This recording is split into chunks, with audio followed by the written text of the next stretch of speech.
Over the past 2 days, some details of what led to the Goldfields fire tragedy have become clear, although mystery still surrounds the decision to allow a convoy of vehicles onto the road which was directly in the path of the fire. Tegan Sapwell with this report.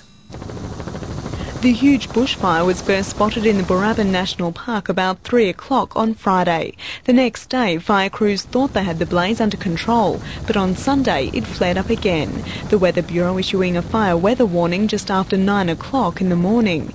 The wildfire first crossed the Great Eastern Highway mid-afternoon on Sunday, blown by a strong northwesterly. About this time, the Department of Environment erected roadblocks on the highway at Kalgoorlie and Southern Cross.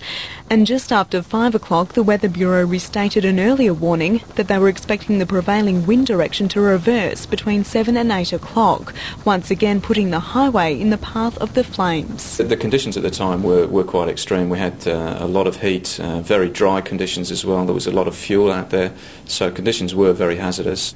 But despite that warning, at 8 o'clock on Sunday night came a fateful decision to allow a convoy of 15 vehicles through the Kalgoorlie roadblock. We thought at the time, with the information that we had available to us, that it was reasonably safe to proceed the way we did. Unfortunately, that ended with a tragic outcome. And an hour and a half later, 100 kilometres from Kalgoorlie, tragedy struck. Survivors say a fireball simply tore across the highway, engulfing 4 trucks. 3 men were killed. 11 other vehicles managed to turn around and escape. For the past 2 days, the highways remained closed as investigators gather evidence for the coroner.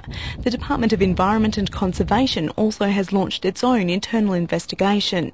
Tonight, firefighters are still battling the blaze, which has destroyed about 30,000 hectares, and conditions are expected to get worse before they get better. Conditions do look as if they'll get very hot again, and quite hazardous conditions once more for the remaining firefighters out there. It's expected the road will remain closed until Friday.